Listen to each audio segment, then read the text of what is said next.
Welcome, Annie here for Fairy Stamper. Today we're going to create this holiday card. Let's go over the products I used to create this card. We're going to use the stamp set called Holiday Sparkle, which is FHS 231. We're going to use Starla, which is FHS 058. She's this lovely fairy here with that little sparkle wand. We're going to use the Wreath Builder, which is FHS 229. And it has lots of different components to create wreaths and other things, but we're going to use this large holly here with the berries for our card today. As for our card, we have a 110-pound card base. We have 65 weight in red and green cardstock, and another piece of 110-pound card, which I've die cut down.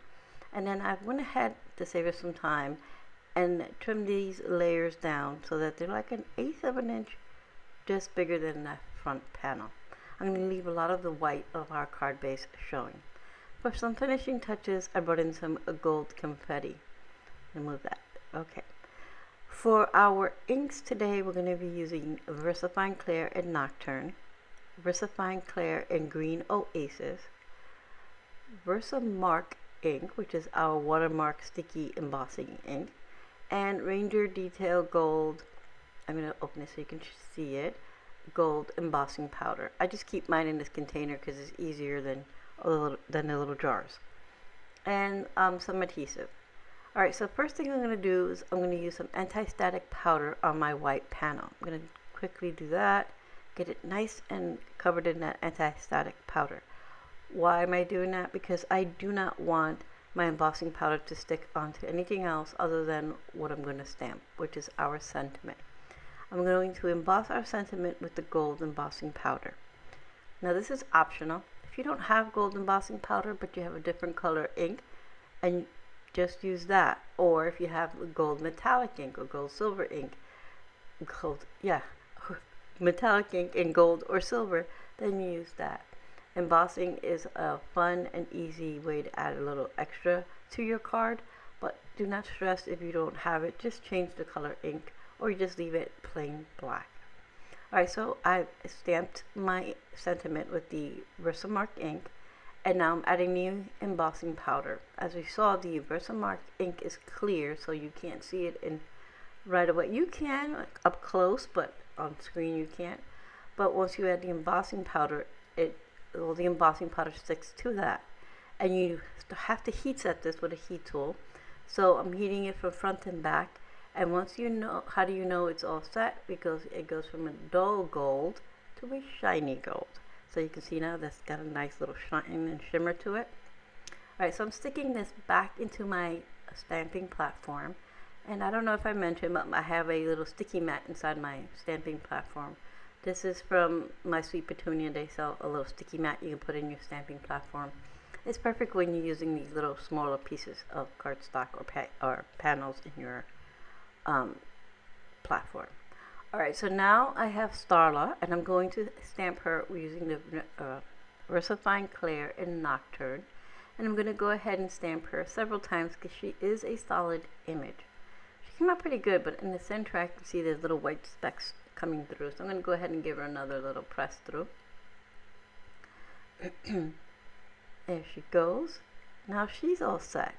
So now on each corner, my bottom left, my top right, that's where I'm going to stamp my holly. So I'm going to bring in the Green Oasis ink, and I'm just going to stamp. And I'm going to not stamp the entire holly, I'm just going to stamp off. As you can see, there's a little bit not quite there. And again, I'm going to stamp this several times, being that it's a solid image. And I want that nice, crisp, solid color. And then I clean my stamp, and I move it towards the top. Now the holly has some holly leaves that are bigger, and then some that are smaller. So I'm going to go ahead and stamp the smaller ones towards the top right-hand corner.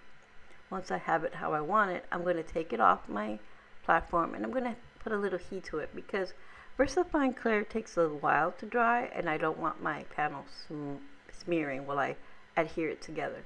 Now this is optional. You can just, of course, let your panel dry for a few minutes. It just takes a little longer to dry, which is okay.